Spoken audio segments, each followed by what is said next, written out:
Good evening. Good evening.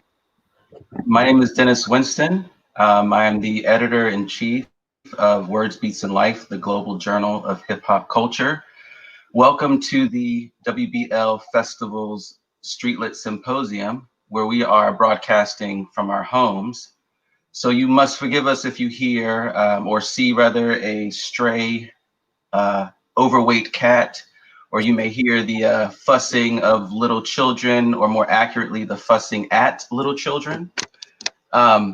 We are home and this is live. My guest tonight is a good friend and scholar, Keenan Norris. Keenan holds his MFA from Mills College and his PhD from the University of California, Riverside.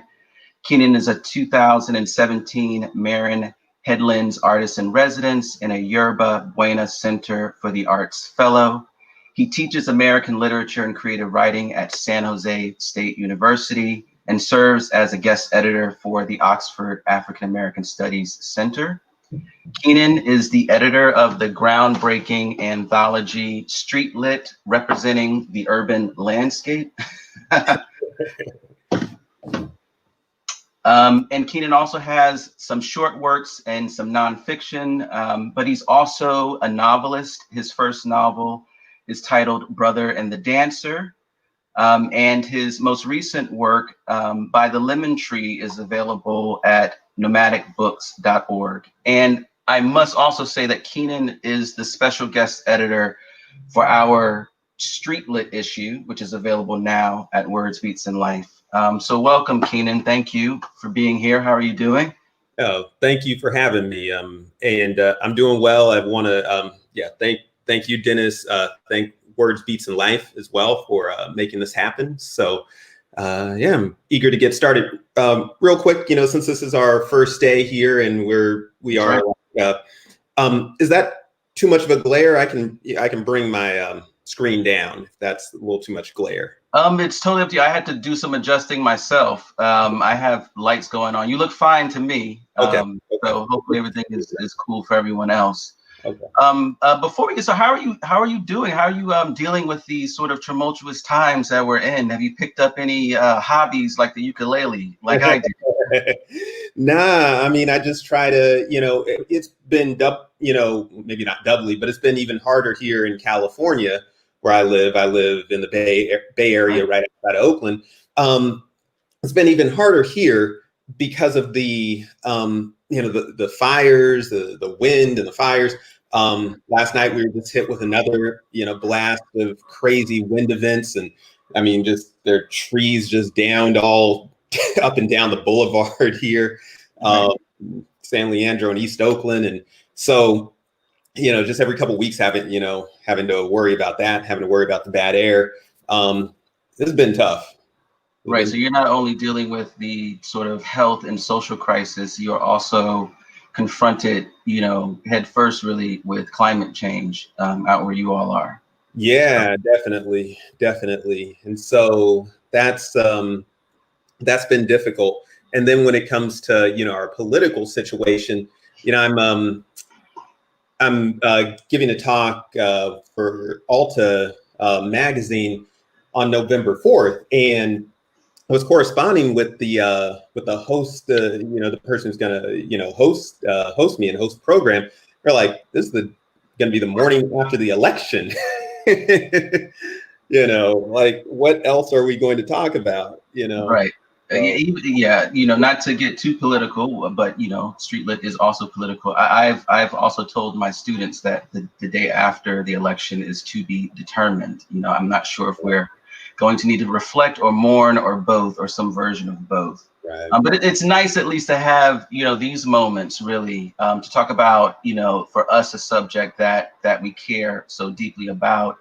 You and we met, I guess it was in 2013, where you and I started embarking on, this research journey together. And I've just really, been lucky to have you, as a colleague and as a friend, really, in this work. So let's jump right into it. It goes without saying the work that we do in street literature is, especially when we think about the work that we do in academia, it's really a sort of contentious genre. For me, I got into street literature at a really young age, not even thinking about the kind of institutional connection or issues that I may run into. It was just simply, for me at the time, a rebellious act, right? I'm reading things that were completely different than what was given to me in my high school. So reading as an act of defiance for me was really rooted in these street lit texts. So and of course that for me is what really sort of defines the work and the energy of the work that I do in street lit today. But I'm curious about you. When did you get your start in street literature? What were those early moments like for you? Yeah, I've been reflecting on this a lot lately, maybe just because we have a lot of time to reflect on a lot of things lately. But, there's this, so I grew up in and around San Bernardino, California, Rialto, Highland, Pomona even. And for those who are on the East Coast or just outside of California, where that's like 40 minutes to an hour east of like downtown Los Angeles. And so there was this Black bookstore in San Bernardino run by this brother, Farron Roberts. And Farron was, it's a Phoenix bookstore on E Street. It's no longer there, but Farron had it for, 15, 20 years. Whole time I was there growing up, it was there. And it was definitely a staple of my upbringing because it was also right across the street from where my dad worked at the as a rehabilitation counselor with the city. The barber shops were right next door. Everything was right there. And so lit heaven, it sounds like. So Farron, it was interesting. He was from Philly. He was from back east, but he had moved out to California at some point. Very religious man. Very religious. I've never heard, Farron utter a curse word, let alone the kind of stuff that goes on in a street lit book. But these folks would bring in these books. And of course, I should say this too, like Farron, brought Toni Morrison to town. He brought Kareem Abdul-Jabbar. For those who aren't aware, Kareem Abdul-Jabbar, in addition to being a legendary basketball player, is also an historian of African-American culture. And yet, when these folks would come with their, self-published, books, their street lit books that were oftentimes had like a lot of typos in them, might have been poorly bound, just not, really highly, real well presented. Farron would always put them on the display case in the front. And this really, stuck with me as a young person who had, sort of furtive ambitions being a writer. And I would ask him, you're bringing Toni Morrison through, you're bringing, Terry McMillan through, you're bringing Elin Harris through. What gives with having, these books that, I don't want to say anything negative, but, what, right? And a lot of them were real like raunchy and violent too. Right. They definitely would have been cataloged as street lit. And he said, well, these folks don't have a voice. And this is one way that they, that they can express themselves and can have a voice. And if I can provide a platform, for them to sell 5 books, 10 books, 100 books, they sell the first 5, tell them to bring 5 more. They sell those 5, tell them to bring 10, and so forth. And so that's where it started for me. Then kind of fortuitously, Farron brought to San Bernardino Omar Tyree, who is really one of the writers who is responsible for the resurgence of street literature in the 1990s with his novel Capital City, published in 1993, I believe, 93 or 94, set in DC, so in y'all's neck of the woods. And that, what do I want to say? That was very fortuitous because I ended up getting to meet Omar, and he ended up being a mentor to me. And I learned a lot just about the book trade in general, and about kind of being a writer entrepreneur. And I saw that even though Omar was associated with genre fiction, not only street lit but also romance fiction, relationship fiction, which is all these genres are kind of traditionally derogated to in the academy, just by, people who, think of literature with capital L. Even though that, is usually how it's thought of. I started reading the books and I said, oh, they're pretty well written. And then, then I would, it's just, I got to know Omar, I realized how intelligent he was, that he was extremely intelligent and still is today. And like his mind was operating on these different levels because he was both a businessman, but also a writer, and an artist. And so that really struck me, and it had a lot of correlate. It presented a really strong corollary with what was going on in hip hop, because of course, hip hop really changed the game in terms of, Black entertainers really controlling, owning their own publishing, controlling their, their work. There had been a few before. There'd been Motown, there'd been Michael Jackson, but for like a whole industry of Black performers to really understand how to, how to make their art pay and not like die broke, was a real division between hip hop and everything that had come before it. And so it struck me that there was a real strong corollary there. And so I became really interested in street lit, really for the ways that it was empowering not just a select few Black writers who, the New Yorker profiled, or that, the New York Times gave, a review to, but a much wider, number of Black writers, and also, Latino and Afro-Latino writers as well. And so that all stuck out to me. I eventually, went on to do graduate level work at UC Riverside and earn my PhD. And so I was really interested at that point in kind of delving further, not just into street lit, but into kind of Black literature and the publishing industry in general, Black writers' relationship to the publishing industry. And I saw, as I learned about the lives and the business lives of writers, from Phyllis Wheatley to David Walker to Harriet Jacobs to Richard Wright and Ralph Ellison, that many of these writers had to struggle and really, in certain ways, compromise, except for Walker. I don't want to put him in that camp because he was self-published, but they had to really struggle and in certain ways compromise, what they wanted to write about, their art or their message, because they didn't have control over their product. That really changed. With street lit. And so, again, I saw it from like this business angle, and being, a working writer myself, being a novelist, having kind of gotten kicked around the publishing industry, had my manuscripts treated like soccer balls around New York City. I related to it. I knew a little bit about it. And so I just started learning more about it from that angle. So that was kind of how I came to street lit. Yeah, I mean, it's the life of the writer and the life of the MC, especially the Black writer and the Black MC. Seems that there's so many parallels that, for the work that we do, it seems obvious that we should put these writers within the same space. You were mentioning the Farron Bookstore. I mean, I think that's a great point. That's something that's going to come up in the Streetlit Symposium later in the week. One thing that I find, I had my own, bookstore. It was called the No Bookstore on Market Street, across the street from North Carolina A&T. And, I would get everything from my street lit to the history of Rastafarianism to the broader files, these conspiracy theory books. And for me, it was all sort of part of that same literary tradition, alongside the Toni Morrisons, the Richard Wrights, those sort of things.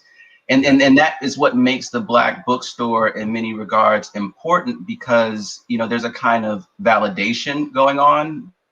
Most certainly. By placing these books, there's a kind of redemptive work going on. You talked about how, these streetlit books, they're typos, they're, aren't necessarily, the most beautiful binding.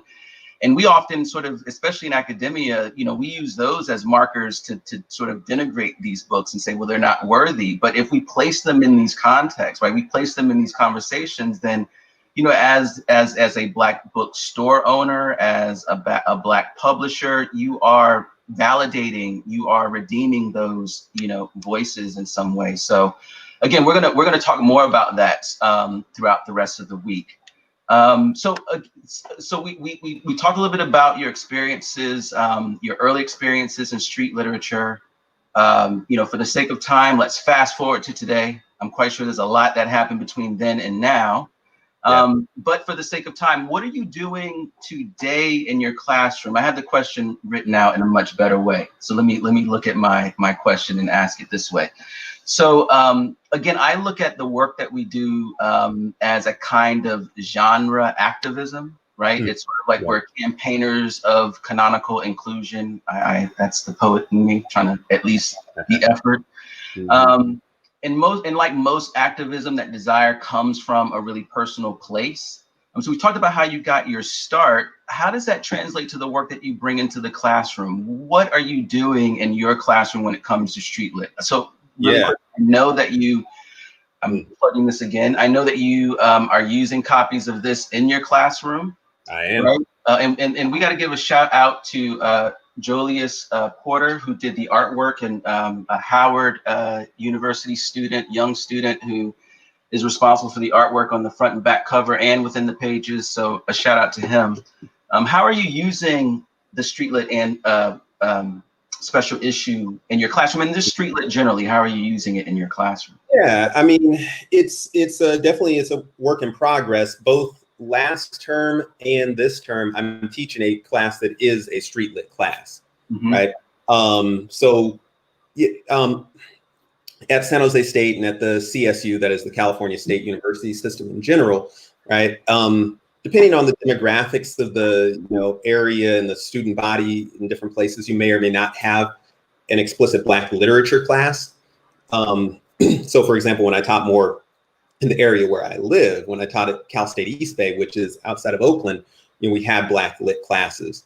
At San Jose State, you have more like, multi-ethnic literature classes and so forth. But what they allow you to do is kind of mold, these classes or special topics classes, by your own lights as the professor. And so, last term I experimented with, and this term I'm refining the Streetlit class. And, it has been, it's been both challenging and also, very rewarding, also like instructive to kind of go through this process twice with two different groups of students. I'll say that, like the first time I taught the class, Iceberg Slim's Pimp was a book that I wasn't sure how I was going to engage because of, it's extremely, violent, misogynistic subject matter. Right. And, and so the first time through, I kind of, taught around the text itself, because of course we are also using Streetlit representing the urban landscape. Right. It's like got to kind of move backwards. So yeah, and so like have them read your essay, your fine essay in the book, also Bonnie Ray Andreev's essay in the book, and I made reading the book, an optional deal. The students gravitated toward it so much, right, that I changed my tack this time. That said, it is, and not just, I don't want to just focus on Iceberg, but that and other texts, right, really do present, a lot of issues around, staging them in the classroom, just depending on, which students you have from semester to semester. It's it's always sort of an inexact science. And so I'm very respondent to what my students are interested in, what they're feeling, what they're not feeling. And so, so I've, made adjustments as I've gone along. And what I think I'm probably going to do in the future is, just think about ways to incorporate street lit into, African-American lit classes that I teach. That's right. That's right. No, I was thinking because I've taught Iceberg Slim's Pimp as part of a street lit course where we were really kind of mapping a kind of history of the bad man, the bad black man in particular. And it was a little bit difficult when we got to something like Pimp. Sometimes Pimp has this kind of energy where it sort of reads like a playbook on how to Mac. Right. So and then especially if you have students in the class who have a deep hip hop sensibility, sometimes we tend to misread a lot of what Iceberg Slim is trying to do. So it was a lot of like stopping and let's reread. One thing that I haven't done, but I've always wanted to do is pair Pimp with Invisible Man. Iceberg Slim reportedly went to school with Ralph Ellison. Well, that's that's wow. That is the myth, and they both have a moment where they're talking about the president of their university, this confrontation. Right. So that to me, I've always wanted to sort of pair them, and of course, Invisible Man is a much more, in many ways, complex and symbolic, reading as opposed to Iceberg Slim, which is really straightforward realism, straight in your face. But anyway, you just sort of piqued my interest in that, and of course we'll be chatting about that at some point. Let's talk a little bit about the Street Lit Anthology. All right, and this text right here, the first of its kind. How did you? I found out about this anthology. I think it was in 2012. My dissertation chair sent me a call and said, "Hey, you need to get on this because, in 2012, in 2011, 2010, when I started working on the dissertation, there wasn't that much in terms of scholarship on street lit. So your anthology, or just seeing the call, was just really reaffirming for me, just having graduated and seeing that this anthology was speaking directly to my interests was really important for me. So for you though, how did that come about? Putting this anthology. Yeah, I mean, similar to you, I was wrapping up my dissertation in 2011, 2012. And let me see, I was, so it had this street lit element. It kind of was telling the story of Black American writers' relationship to the American publishing industry across time and across, kind of Black epochs. But it, eventuates in the 90s and early 2000s. Because that was the historical backdrop I had at that time, and with street lit. And so that's kind of where the book ends. I had seen a call for book proposals, for academic book proposals from a commercial press, Scarecrow Press, which is it's an imprint of Rowman and Littlefield, which is a very big, one of the bigger presses in the country. And so I thought that was really interesting. I was like, so many academic presses are, you want to talk about kind of gatekeeping, that's like, gatekeeping, 101. And so I was really intrigued by kind of going at the academic space, and, from a different angle, or going at, academic literature from a different angle. And so when that book proposal, or that call for book proposals, came out, I answered it. I basically sent the editor what my abstract for my dissertation, and she wrote me back and said, "This is interesting, but it's 3 books." And this is the one I'm interested. I've heard that before. 3 books, not 1 book. Might work for your dissertation, but it's not a book. But but you could generate a book out of it. And so she said, I'm really interested in the street lit portion. And then, do you want to basically make it a single author text, or a text that, multiple authors have their hands in? And so, I basically, made the decision that it would be better if I made it a multi-author text and, a critical anthology, and thus it became, eventually the first multi-author critical anthology on the genre of street lit. So. Right. Yeah, and thank you for choosing option 2. That that's part of the reason why I was able to get into it. Yeah, so the street lit anthology, the special issue. What are you working on next? I guess that's sort of a loaded question because you and I are working together. Yeah. What's on the table for us? Yeah, I mean, we're working on the first stages of expanding street lit, representing the urban landscape, into a handbook on street lit for Oxford University Press. And, we're in the proposal stage right now.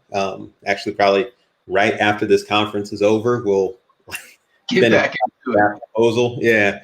And so, that's where we're at with it. We, not to speak, too much for you, but I think, our vision as we've kind of mapped it out in discussions with each other is is to kind of expand on what we were able to do and in the street lit book, and to, historicize the genre much more. Right. That's right. Right. And to, provide critical perspectives that have been, that have been written since, that book came out. That book came out in 2013, right? So it's been 7 years. It'll probably be, 8 or 9 years. Probably, we'll say 8 years. We can be years before this one's published. And so it, with that said, a lot has happened, and the genre has become a bit, and I think in part because of our work, has become a bit more legitimated in academic spaces. So, so it's a good time to build on what we already have. Yeah, and I'm really excited about it. I think, you and I are I think we're perfectly matched in a way, because, in many regards, my interest in street lit sort of stops, somewhere in the 1960s, 1970s, and you have, you're really well versed in more contemporary street literature, and kind of bringing those halves together, to me, is really, really impactful. So I'm very excited about that project. Let's talk a little bit about contemporary street lit and where you think it's going. I think in some ways this is also a conversation that needs to be had about hip hop, and this week we will be having this conversation about hip hop, which is, where do you think street lit is going?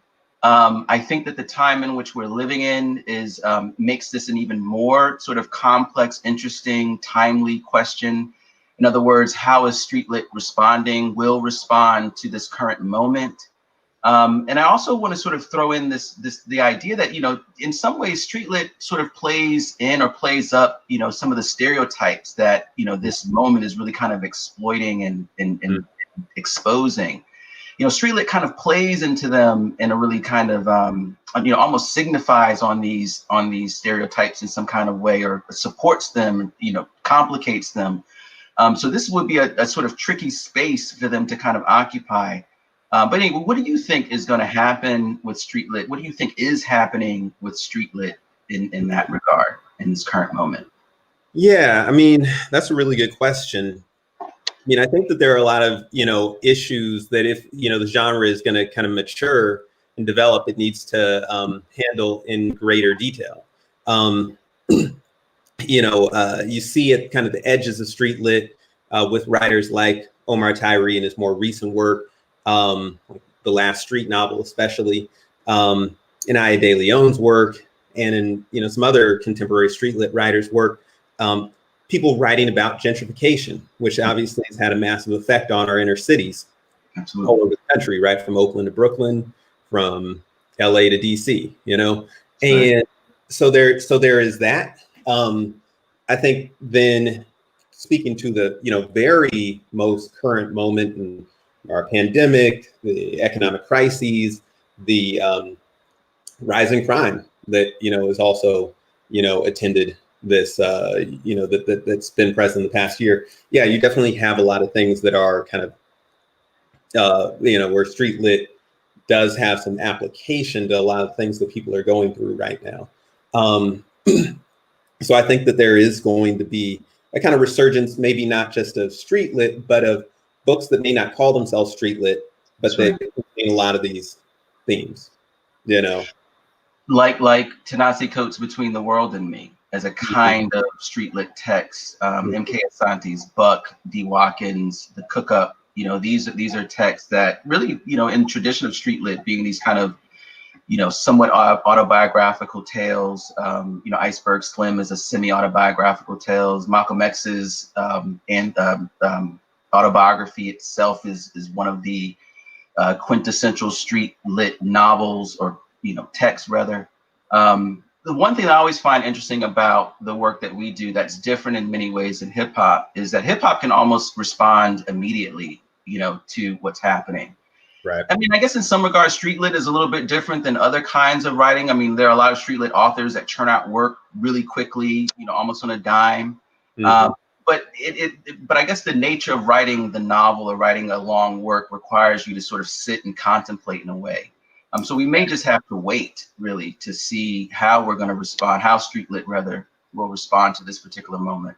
Yeah, and I mean, I think it's interesting to think about street lit in relationship to hip hop, because they are, of course, so deeply wedded, at least in its 90s and 2000s iteration. And I think that, you know, with that said, yeah, I mean, music can respond, you know, more quickly, but what literature, you know, of course, can always do is respond in more depth, right? That's right. And in more intellectual depth.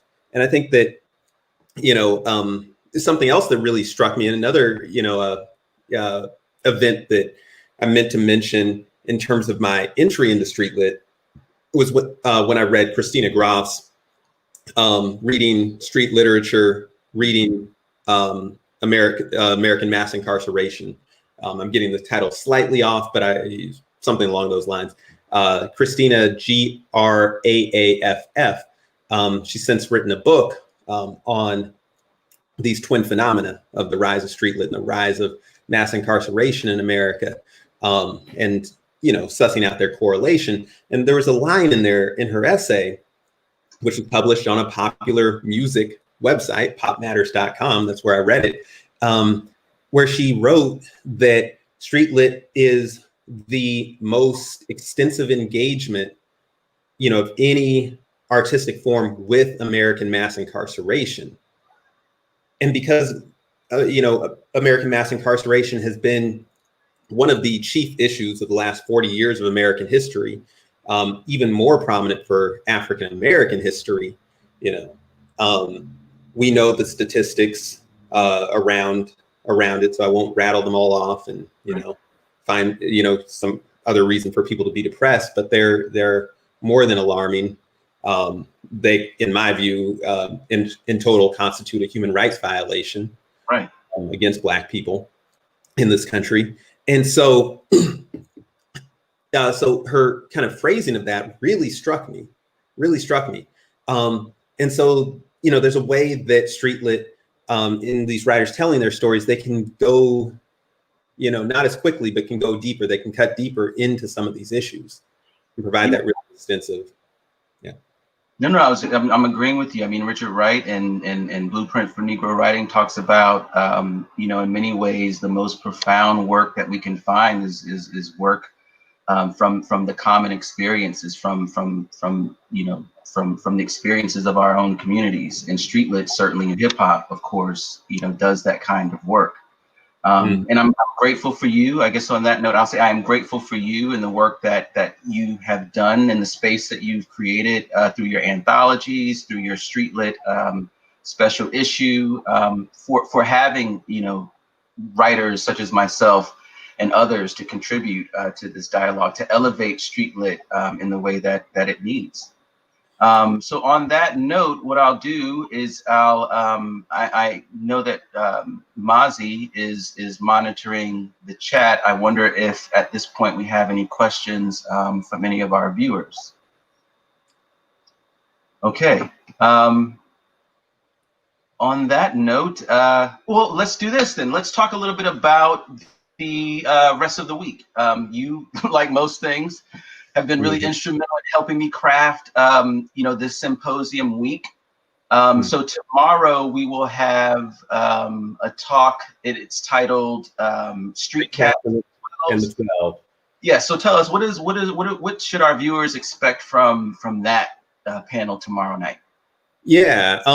First of all, let me say, if folks do have questions about anything that Dennis and I are talking about, please do write them up, because be happy to talk about them. Yeah. As the flyer there, states, it's going to be a discussion about street lit's depiction of law enforcement and and police brutality and so forth.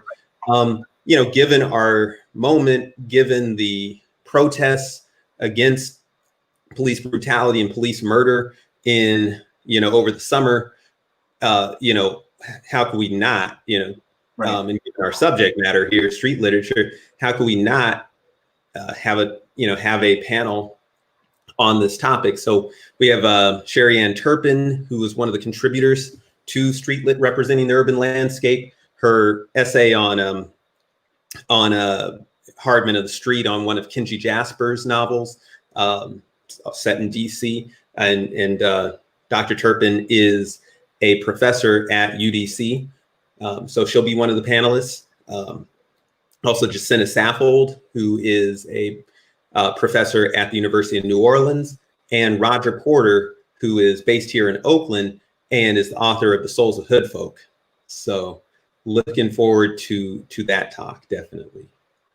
Right, and then on Wednesday night, we have the panel, Redemption Songs, A Cautionary Tale, Street Lit as a Morality Play. Yeah. We'll be co-moderating that. Two of the panelists, well, two of the four panelists are sort of a joint project. They'll be talking a little bit about, and let me just give you their names. Valerie Prince, who's a professor at Wayne State University in the English department, and Hope Glover, affectionately known as Brother Yao, who is a professor of English at Bowie State University. They'll be talking about a manuscript that they're working on called Crazy as Hell. And part of our dialogue with them will be about, again, how we as researchers, as scholars, as archivists, how the work that we do is redemptive in many ways. So we'll be talking to them about that. And then you've invited Trevin Jones and Justin Gifford. You can tell us a little bit about who these two folks are. Yeah. I'm excited to speak with all four panelists. Right. But in terms of Gifford and Jones, so Gifford is the biographer of Iceberg Slim. His book Street Poison is a biography of Iceberg Slim's life. He's a professor at the University of Nevada, Reno, and so definitely looking forward to talking with him. And Trevin Jones is the author of a recently published essay about the redemption narrative within Malcolm X's autobiography. And so reading Malcolm's autobiography as a redemption narrative. And so, in our, just discussions, Dennis, you and I, over the years, we've, been in agreement that, Malcolm's story is a kind of, or is not just but kind of the proto street lit book. In many ways, it is the template upon which, modern street lit is built. And we know that, in part because Iceberg Slim was very explicit in saying that he was inspired by Malcolm to write his book, right? To tell the story. One of his books to Malcolm X, right? Right. Yeah. Yeah. And so, so you have that. And so I was really interested in Trevin's work there. And Trevin teaches at St. Louis Community College. So there's so that's another, that's our other topic right there. And, looking forward to the ways each of the four panelists engage. Right, and I also want to note that Brother Yao owned Caribou Books, and we'll definitely talk about his experience with that as a kind of really a hub for Black readership and street literature around the DMV area.